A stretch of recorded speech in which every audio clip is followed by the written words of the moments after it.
नमस्कार, good evening. आज का हमारा जो वेबिनार है वो काल सर्प योग के ऊपर है। इसके अंदर काफी चीजें आपको मैं यहीं पर ही बताना चाहूंगा। बहुत सारे लोग काल सर्प दोष समझ के उसकी पूजा करा लेते हैं। काल सर्प राजयोग भी होता है।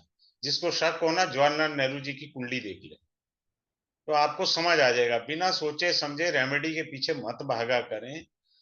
मेरा सबसे यही अनुरोध है, पहले ग्रहों को समझें, फिर आप रेमेडी की तरफ चलें। सबसे पहले मैं अपना इंट्रोडक्शन देना चाहूंगा। मैं राजीव साहनी, साहनी एस्ट्रो कॉस्मिक से। मैं जो एक 24 साल से कंसल्टेंट हूँ। कंसल्टेंसी मेरा मेन पहला प्रोफेशन है। उसके बाद 3 साल से ही मैं पढ़ाना शुरू किया है। पहले मेरे मन में भाव नहीं था पढ़ाना, बट मैंने पढ़ाना शुरू किया। तो मेरी क्लास में ये बेनिफिट मिलता है कि जो कंसल्टेंसी के पॉइंट होते हैं ना, जो कुंडलियों की बारीकी होती है, I reveal in the class. मुझे देना अच्छा लगता है। पहले मैं थोड़ा शायद थोड़ा नैरो माइंडेड था इस एंगल में। वो आपको मिलेगा मेरी क्लास के अंदर। मैं तो यही कहता हूं, किसी को म्यूट नहीं करता हूं। सब लोग मेरे से काउंटर क्वेश्चन पूछ सकते हैं क्लास में। डिस्कस करिए, आर्ग्यूमेंट कभी मत करिए। हो सकता है मुझे आपसे सीखने को मिले। मैं अपने आप को भी स्टूडेंट कहता हूँ। मैं ये नहीं कहता हूँ कि मुझे बहुत कुछ आता है। मैं कहता हूँ आप ही की तरह मैं भी हूँ। कम या ज्यादा हो सकता है, क्या पता कोई ऐसा पॉइंट हो जो जिसकी पकड़ आपके पास हो, मेरे पास ना हो। सदैव सामने वाले का सम्मान करें, आपको अपने आप सम्मान प्राप्त हो जाएगा। ठीक है। क्लास स्टार्ट करने से पहले मैं एक छोटा सा पॉइंट आपको बताना चाहूंगा। ये हमारा जो कोर्स है, ये वाला, ये स्टार्ट होगा आपका। कल है 15 जुलाई 2024। ये रात 9:30 बजे से 10:30 बजे तक आपको डेली पढ़ाया जाएगा। 5 डेज का है। मेरे राहु केतु के पहला फर्स्ट पार्ट और दो पार्ट हो चुके हैं। ये थर्ड पार्ट है राहु केतु का, जिसमें काल सर्प आया है। 2 पार्ट में पढ़ा चुका हूं सीरीज के। ये तीसरा पार्ट है। 5 डेज रहेगा। मंडे टू फ्राइडे इसकी क्लास रहेगी। क्लियर। ई सर्टिफिकेट जिनको चाहिए वो मिल जाएगा। और क्लास की रिकॉर्डिंग लाइफ टाइम रहेगी। क्लास की रिकॉर्डिंग लाइफ टाइम मिलेगी आपको। और फी मैंने बिल्कुल नॉमिनल रखी है, 2345 is the only fee. So tomorrow we are going to start this course sharp at 9:30. So I request to all of you, you must join this course and enjoy and know the reality of the Kala Sarapa Yoga और दोषा। Clear है? देखिए, 3 planets होते हैं विच carrying the कार्मिक dates. कौन से होते हैं? Shani, Rahu, Ketu. these 3 planets are carrying the karmic debt. There are same 3 signs in the kundali which carrying the karmic debts also. समझ रहे हैं आप? सिंपल सी बात है। हम लोगों को समझना जरूरी है। बिना सोचे समझे कुछ भी पढ़ना खतरनाक है हमारा। क्लियर है? अब काल सर्प जो होता है ना, कुंडलियों में जो काल सर्प होता है जिसे आप दोष मानते हैं, राजयोग भी होता है। 4-5 पॉइंट्स है जो मैं डीपली पढ़ाऊंगा। आपके पास किसी रिलेटिव की कुंडली है काल सर्प दोष की या राजयोग की, आप क्लास में लाइए ना। Will have a discussion on it. क्या दिक्कत है? अपन लाइव पढ़ाएंगे। मेरे को भी अपनी कमियां पता लगेंगी तो और सुधार करूंगा मैं। पीछे नहीं हटना चाहिए। एक होता है अपने से मटेरियल पढ़ाना। मैं तो कहता हूँ यार, सामने से लेके आओ, हम देखेंगे और समझेंगे उसको। कोई दिक्कत थोड़ी है। काल सर्प दोष जो होता है ना, वो 42 की एज में क्योंकि राहु जागृत हो जाता है, तो वहां पर पीड़ा जो है विशेष रूप से आपको प्राप्त होगी। क्लियर? पहला पॉइंट। अब आते हैं, एक चीज को समझिए। उससे पहले मैं आपको एक चीज समझा देता हूं। देखिए, हम लोग कहते हैं काल सर्प योग है या दोष है। अब इसी तरह गंडमूल को आप समझिए। गंडमूल जो होता है उसको आप समझिए। गंडमूल को, गंडमूल के अंदर जैसे मान लीजिए हमने लिया मघा नक्षत्र लिया। हाँ जी, ये गंडमूल का है जी। बात समझ में आई? भैया ये चरण बताएगा कि वो दोष में है या शुभत्व लेकर आया है। वो चरण बताएगा। हमने सिर्फ गंडमूल कह के दोष नहीं ढूंढना भैया, ये सबसे बड़ी गलती है। अब मान लीजिए कोई तीसरे चरण में पैदा हुआ है तो वो शुभ है। अगर कोई गंडमूल के मघा नक्षत्र के तीसरे चरण में पैदा हुआ है तो शुभ है। पहले चरण में पैदा हुआ है तो मदर के लिए शुभ है, दूसरे चरण में है तो फादर के लिए शुभ है। But he is born in third पदा ना, it is good for him because he is born in third pada. The same we have to check whether the कालसर्प yog और कालसर्प दोष। अगर योग है, आपको समझ नहीं आया, बड़े ध्यान से सीखना। आपकी कुंडली में कालसर्प योग था, योग मतलब राजयोग था, और आपने क्या करा, उठा के पूजा कर दी। आपने चलते घोड़े को सेंटा मार दिया। ये याद रखना। एक अच्छा बच्चा घर का सही काम कर रहा है, उसे आप डांट दोगे तो नाराज होके काम नहीं करेगा। ऐसे ही ऑफिस में आप अच्छा काम कर रहे हैं, बॉस आपको बिना जांचे बिना परखे आपके ऊपर शाउट कर दे तो आपको बुरा लगेगा, आप काम तो फिर वैसे ही करेंगे, बेकार वाला। तो वैसे ही हमको कालसर्प को समझना है। अब आप देखिए, एक तरीका मैं अभी सिखा देता हूं आपको यहीं पर ही। अब मान लीजिए यहां राहु है और यहाँ केतु है, और ये बीच में ग्रह हैं, सब प्लैनेट्स हैं बीच में। क्लियर है? हमने कह दिया जी काल सर्प दोष है, कह दिया, ओके। अब पहले इसे डिग्री से वेरीफाई करेंगे। Suppose Rahu is on 16 degree and Mangal is on 21 degree, so you can not say this is a Kaal Sarp yoga बाबा, because Rahu is behind the Mars बाबा। मंगल जो है वो राहु से डिग्री में ज्यादा है। अब ये कालसर्प नहीं बनेगा, माना ग्रह सारे आ गए राहु केतु की परिधि में, परंतु तब बनेगा जब ये डिग्री में बिलो 16 डिग्री हो। Suppose Mars is on 10 degree, then you can say this is a Kaalsarp yog और दोष। तब आप कहेंगे, पहले ये तो डिसाइड हो जाए कि कालसर्प है या नहीं। पहली बात, क्लास में रिवील करूंगा, ऐसे नाम की कोई चीज होती नहीं है, अच्छे से सिखाऊंगा आपको उंगली पकड़ के। पहला पॉइंट क्लियर हो गया। फिर से रिवील कर रहा हूं जो लोग लेट आए हैं। देखिए, जिस तरह गंडमूल होता है, माघा नक्षत्र एक गंडमूल नक्षत्र है केतु का। 6 ही गंडमूल नक्षत्र होते हैं, 3 बुध के होते हैं, 3 केतु के होते हैं। हमने यहां पर एग्जांपल में लेकर के चले, someone is born in Magha constellation and he is born in third pada. Am I right? Someone is born in Magha constellation and in third pada. Third pada gives the prosperity to the native. There is no need to go for remedy. Arey Baba, if you are born in first pada of the Magha constellation, then in that case it may be harmful to your mama. If you are born in second pada, then it could be harmful to your father. But you are born in third pada of Magha. The nakshatra decide whether it is fruitful or bad for you. On the same basis, we will follow the Kalasarpa yoga or the dosha. अब मैंने बताया कि राहु केतु की परिधि में सारे ग्रह आ गए हैं, पर कालसर्प है या नहीं है कैसे डिसाइड होगा? सिंपल सा रूल है, राहु 16 डिग्री का है, अगर मंगल 21 डिग्री का है, राहु से ज्यादा डिग्री में है, तब कालसर्प नहीं बनता।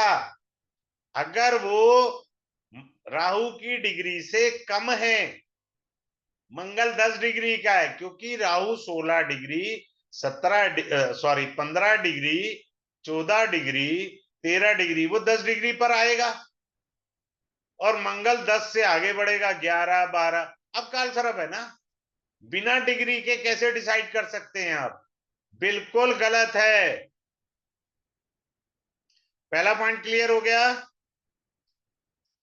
Rahu Ketu gives the result of the previous life where we have done some mistakes or some bad karmas, because these two planets represent the karmic debts. हमारे पूर्व जन्म के कर्मों को बताते हैं। Now you have to see also the dispositor of Rahu Ketu. If they are very bad position, it means you have done too much bad karma in the previous birth. See the dispositor of Rahu and Ketu too also. ऐसे नहीं होता बाबा। Astrology करिए, deeply करिए, classical वे में पढ़िए, simple way में मत चलिए, अच्छे तरीके से उसे समझने का प्रयास करिए। अब आगे चलते हैं। हमारे यहाँ 12 प्रकार के काल सर्प बताए गए हैं। पहला है, मैं सारे बता देता हूं, क्लास के अंदर पूरा रिवील करूंगा। पहला है आनंद, आनंद सर्प योगा। दूसरा है कलिकला सर्प योगा।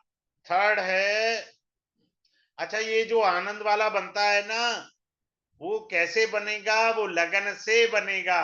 लगन में राहु है, केतु है, ये सेकंड हाउस से बनता है। और अब जो बोल रहा हूं वो थर्ड हाउस से बनेगा।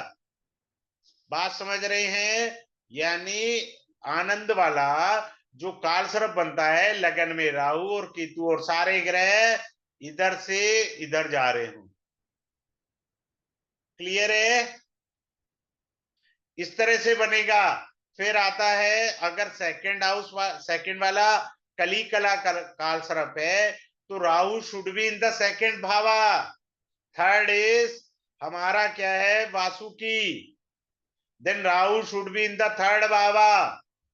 देन फोर्थ इज संकल्प। ये हमारा फोर्थ हाउस में राहु होना चाहिए। फिफ्थ है हमारा जो है पद्मा, पद्मा सर्प योगा। वो Rahu should be in the fifth भावा। Now coming up to the six one, that is called Mahapadma, Mahapadma. Sorry, it's my mistake, one should admit it, no excuse। नासका काल सर्प। देन नासा में क्या होगा, सेवंथ हाउस में राहु चाहिए हमें। एट। अभी मैं एक बड़ी अच्छी चीज बताऊंगा आपको, बड़ी शानदार। कारकदा सर्प नाइन्थ। सनकाहा 10th। पदाह का 11वां।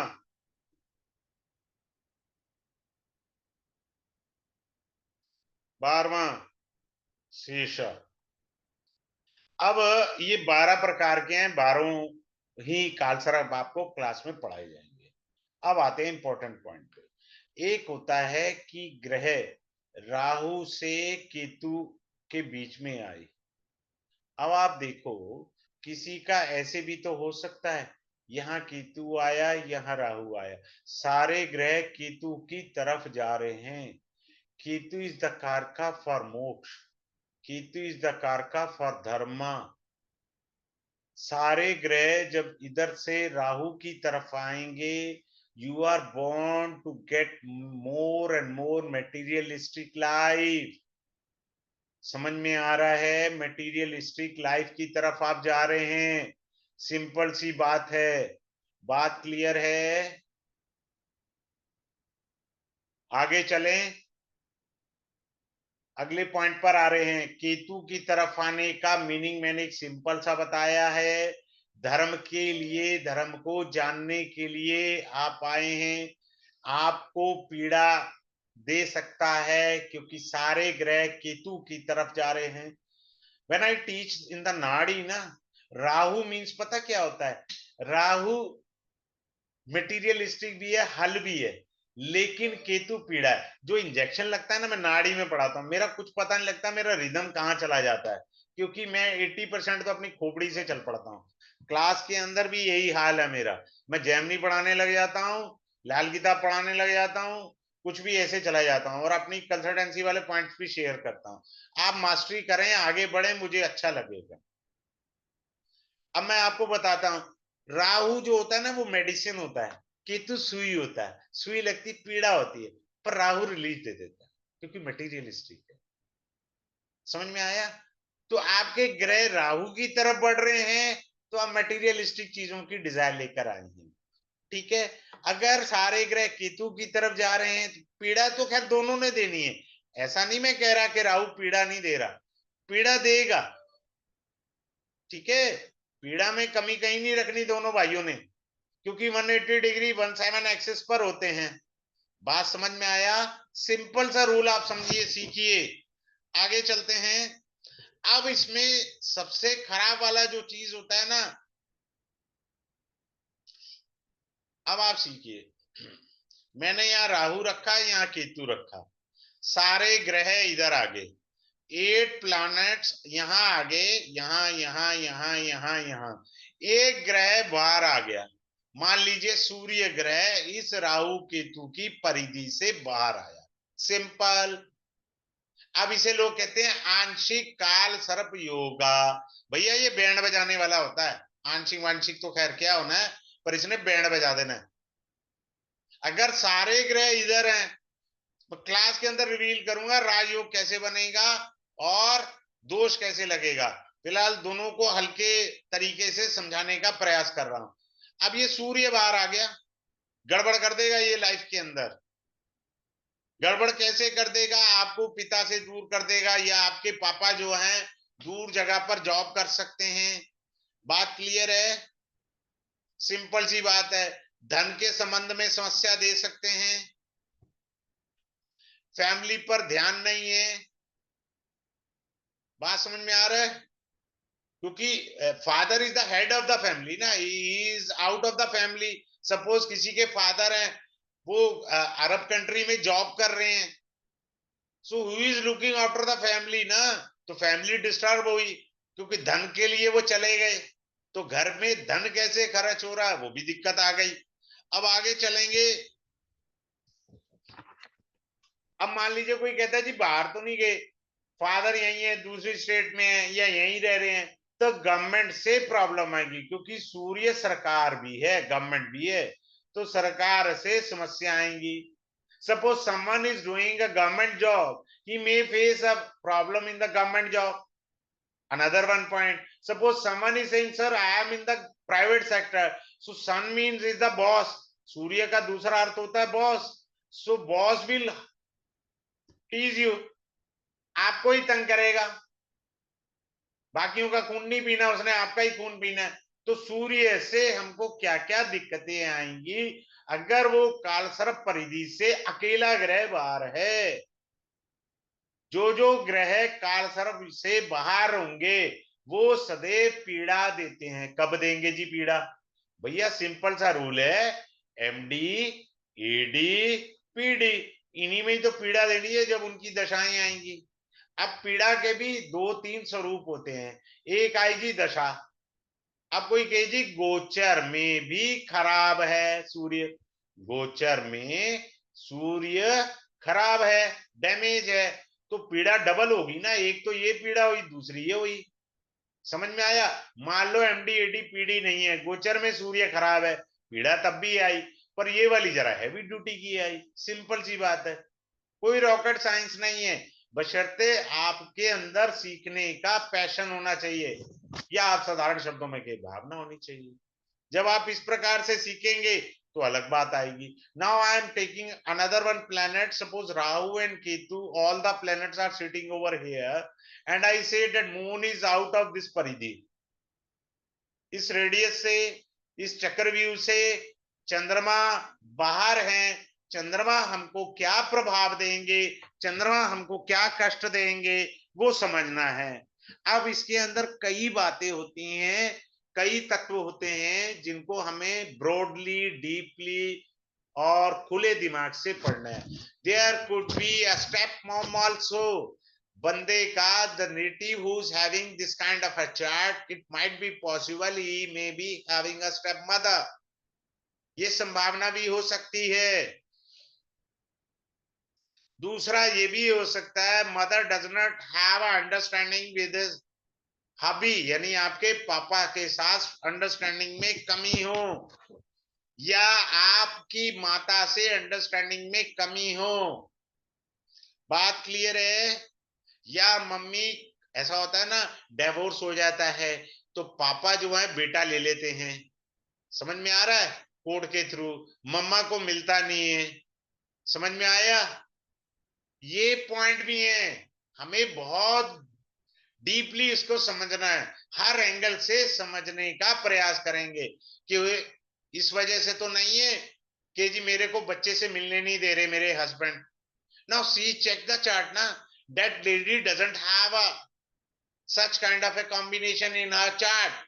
तो हम उस चीज को देखेंगे. दूसरा क्या है, either male or female whosoever is. So चंद्रमा जो है मन का कारक है, मन में काफी जो है पीड़ाएं चल रही हैं, मन स्टेबल नहीं है, डिप्रेशन में आ गए आप, तो इस प्रकार की, या मेंटली डिस्टर्ब रहते हैं आप ज्यादातर, किसी भी प्रकार की पीड़ा हो सकती है. हमारे को इस प्रकार से बारीकी से समझना है. जो प्लेनेट बाहर हैं वो भी पढ़े जाएंगे. समझ में आ रहा है आपको? सिंपल सा, पहले मैंने 12 कालसर्प योग पढ़ाने हैं. योग है कि दोष है, योग भी पढ़ाऊंगा और दोष भी पढ़ाऊंगा.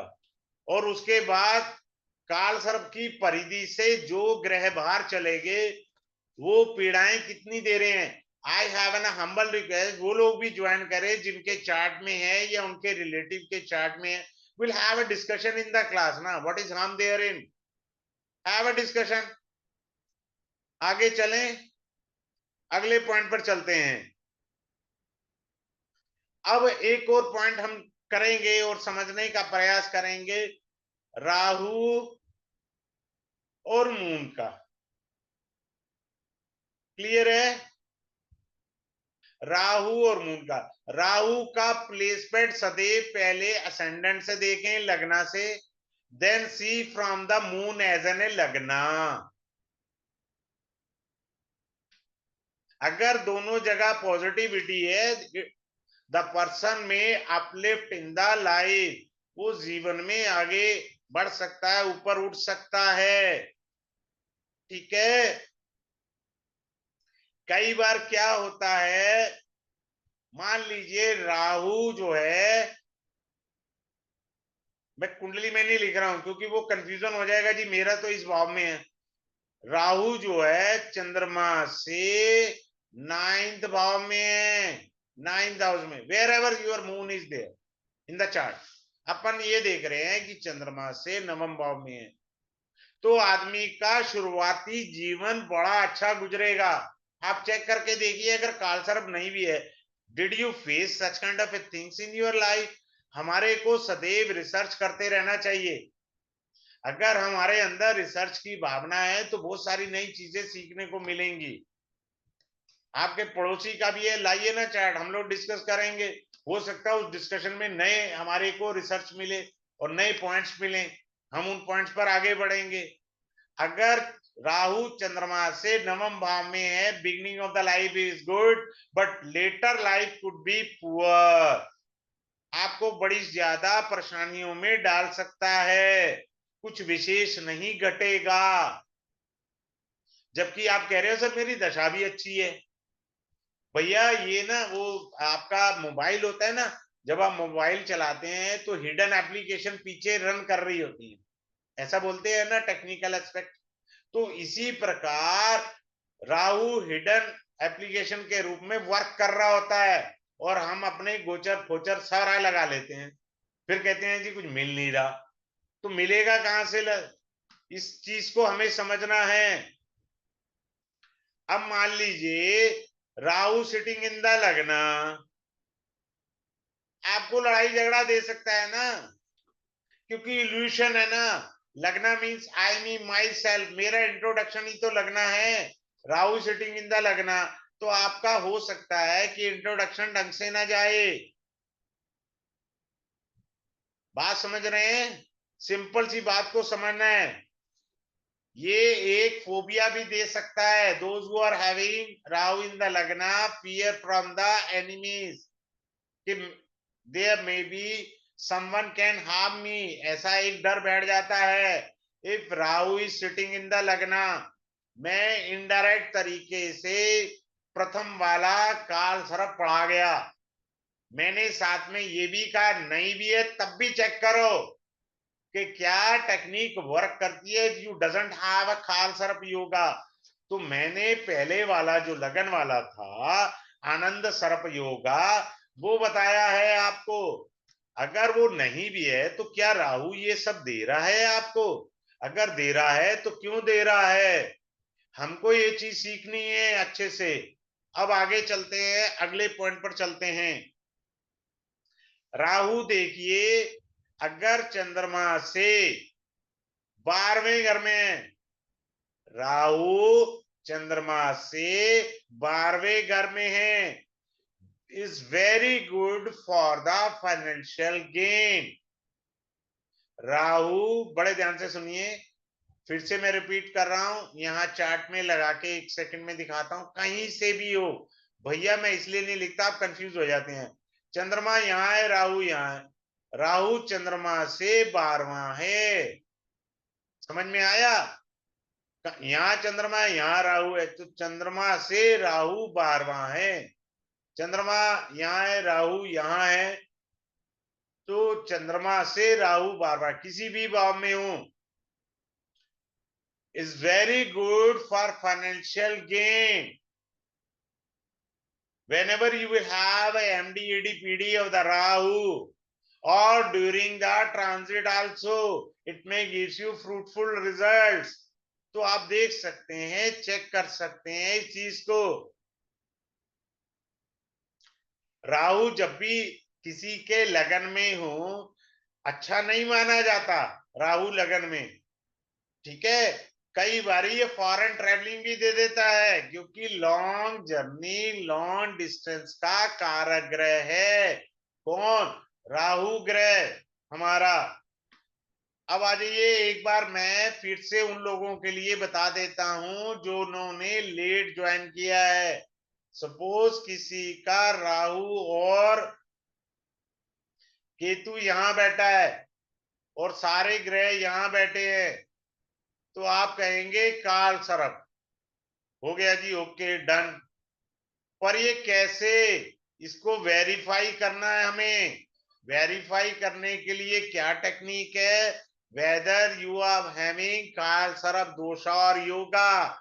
सिंपल सा है, राहु के साथ कोई प्लेनेट बैठा है, सपोज मंगल बैठा है, राहु 16 डिग्री का है, मंगल 10 डिग्री का है, तो काल सर्प बनेगा। लेकिन अगर मंगल राहु के साथ बैठा है और वो 21 डिग्री का है, देयर इज नो काल सर्प। खाम खाम उपाय मत करो भैया, क्यों अपने पैर पे कुल्हाड़ी मार रहे हो? ठीक है।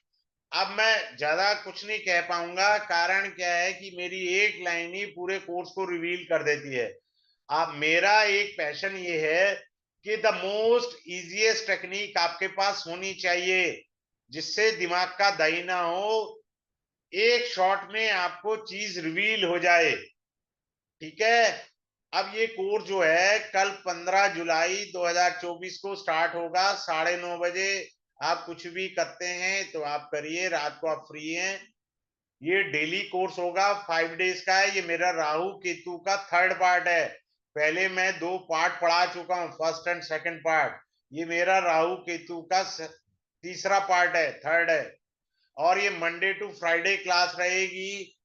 ई सर्टिफिकेट मिल जाएगा, लाइफ टाइम रिकॉर्डिंग मिल जाएगी, लाइफ टाइम आपको रिकॉर्डिंग आ जाएगी। और इसका फी है 2345। क्लियर? मेरी आप लोगों से रिक्वेस्ट है, अपने अड़ोसी पड़ोसी की भी कुंडली लाओ ना, डिस्कस करेंगे क्या दिक्कत है भाई। आपको कोई भी क्वेरी पूछनी है, अपना कैमरा ऑन करिए। I have an humble request, आप पूछ सकते हैं, क्योंकि मुझे क्लास में सारे 12 कालसर्प योग बताने हैं। कालसर्प राहु से भी होता है और केतु से भी होता है। आप ये देखिए, ग्रह केतु की तरफ बढ़ रहे हैं या राहु की तरफ बढ़ रहे हैं। अगर केतु की तरफ बढ़ रहे हैं, धर्म से जुड़िए। अगर राहु की तरफ जुड़ रहे हैं तो वो मटेरियलिस्टिक लाइफ की तरफ लेकर के जाएंगे। आप जरूरत से ज्यादा इच्छाएं पूर्व जन्म से लेकर के आए हैं, क्योंकि ये कार्मिक डेट्स के प्लेनेट भी हैं। Is there anyone who is having a query related with Rahu and Ketu? किसी का कोई क्वेरी है तो आप पूछिए, कोई दिक्कत नहीं है। चलिए ठीक है, क्लास में मिलते हैं। आप अपना अड़ोसी पड़ोसी परिवार किसी की भी कुंडली लाइएगा। मुझे अच्छा लगेगा डिस्कस करने में. Thanks a lot for joining this webinar. Have a good day once again to you.